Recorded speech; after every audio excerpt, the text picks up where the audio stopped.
I don't think I'm the only one who heard the pitch for Demonschool and thought, yeah, that just looks like an indie Persona. In it, you play as Faye, a new student at Hemsk University, and befriend a bunch of lovable weirdos as you go fighting demons around the island, which is also called Hemsk Island. There's a calendar system and the need to complete certain tasks by a certain day of the month. There are opportunities to increase Faye's relationship meters with each party member. There are other things to do around the island if you want to kill time instead of killing demons. And even the isometric art style calls to mind images of Persona 2, for example. But the more of Demonschool I've played, the more I've found that the ways it sets itself apart are the ones that appeal to me the most. And while that Persona influence is obviously present, it doesn't feel beholden to it in the slightest. In fact, I think the Persona comparison might even undersell what Demonschool is trying to do in a pretty big way.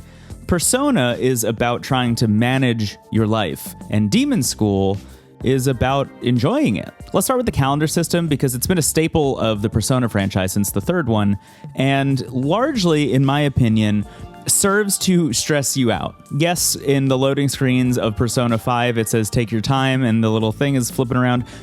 But still, you're going to be stressed out about, am I doing the right thing on the right day every single day for your entire 80 to 100 hours of playing a Persona game? It's the kind of thing that can become unbelievably frustrating to a player, especially if you're, for example, playing Persona 5 Royal and you play through most of the game and then realize that you didn't get one of the social links you were supposed to, and now you can't play the Royal part of Persona 5 Royal, and you won't know that until, again, around 80 hours in. The way they've tried solving this in the Persona franchise is the network functions, which allows you to see a percentage breakdown of what everybody is doing on every single day, so you can make that decision.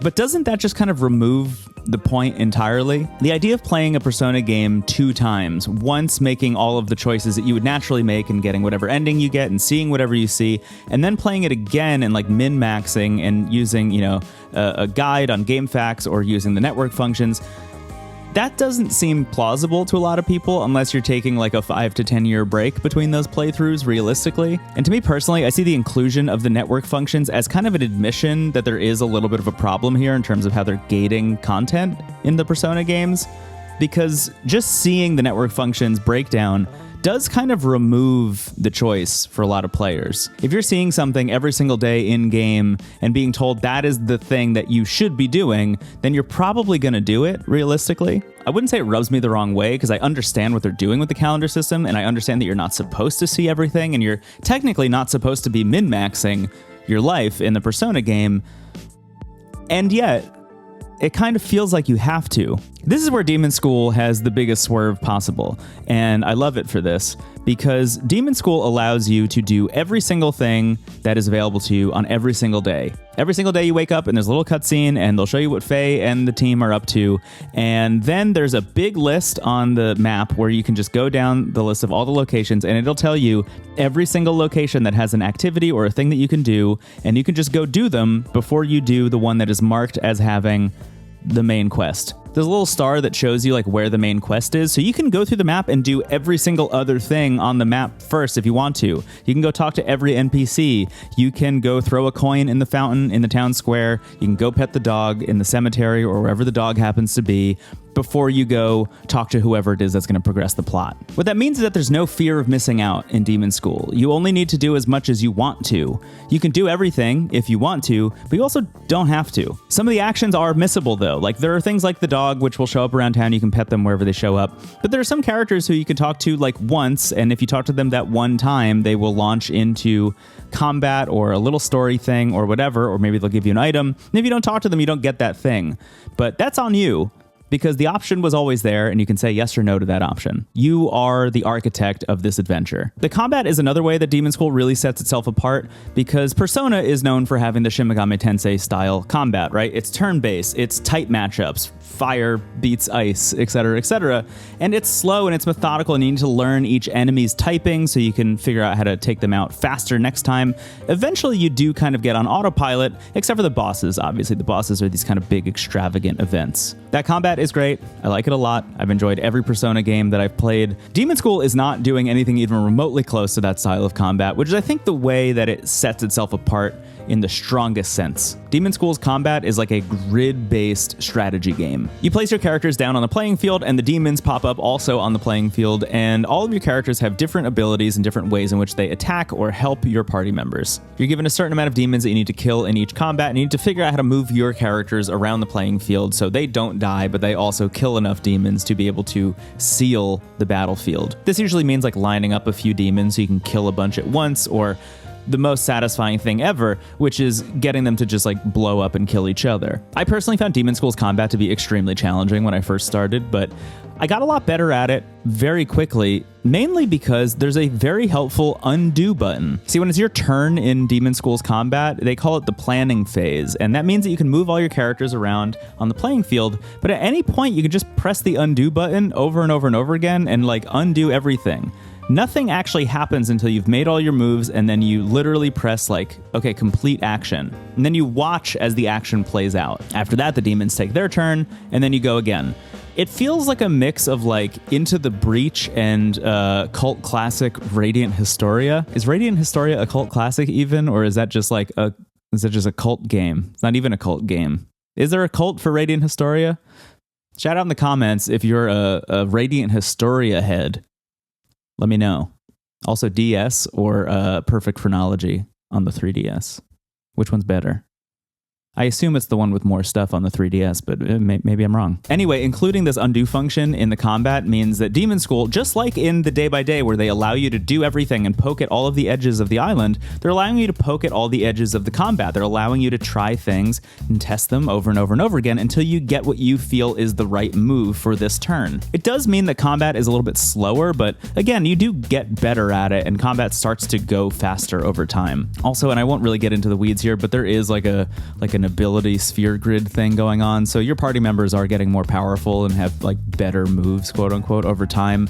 And also one of the best shopkeepers in any video game sells new abilities for you as well if you want. So, you know, there are ways to make your characters stronger in a certain sense. And then also, if you just want to play the story, if you're like, hey, this combat is not for me, there is a section in the accessibility options just called Nearly Invincible mode, which does what it says on the tin. The most important way to me that Demonschool sets itself apart from Persona is the fishing minigame.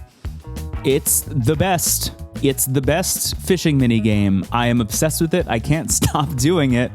It's really good. And I'll be honest, it's not even that complex. You just cast your line, you press A on the section of the water that you think will have fish on it, and then there's like a little meter and you have to press A at the right time and then you catch the fish. But all the fish are so weird. They're so gross. They're all demon fish. And I love the fishing minigame so much. I couldn't stop doing it until I got the achievement for like, you caught a whole lot of fish. I just can't speak highly enough of the fishing minigame. There's a fish named Steve. That's funny. That's fun. It's funny that there's a fish named Steve. But that kind of leads into my last point, which is like the tone of Demonschool is wildly different than Persona's whole vibe. Obviously, there's like camp and humor and levity to be found in Persona games. You wouldn't be playing them if it was just like dour and sad all the time, to be clear. But for the most part, Persona is trying to convey an idea to you. It's trying to convey its themes, which are generally pretty heavy, and it wants you to take them seriously. And just to be abundantly clear, that's not a bad thing. I'm a big Persona fan. I've played them and I've loved them. Persona 3 is one of my favorite games of all time. Like, I get the appeal of that.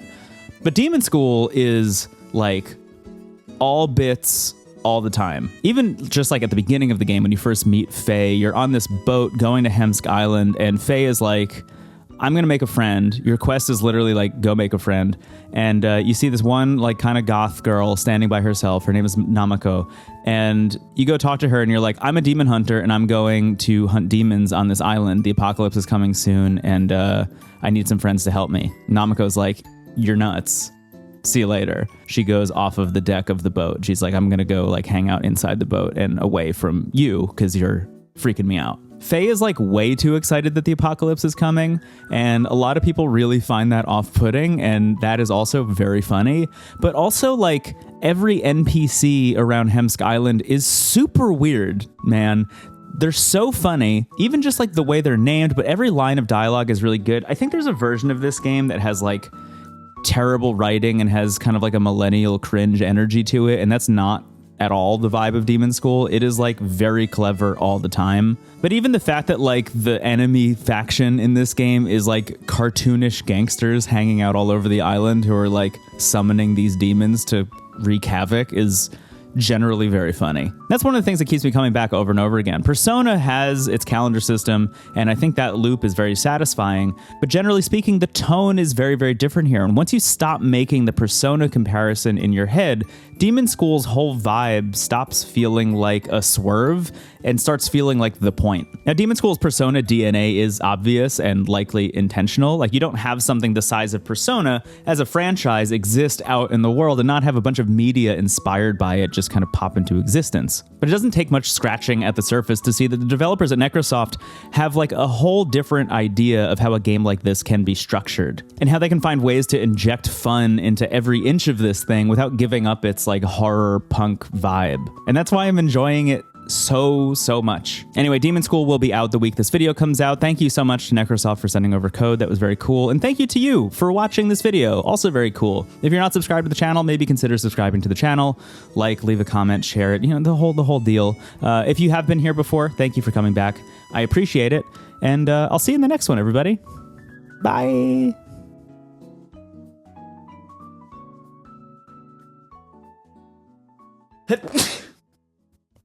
Hello.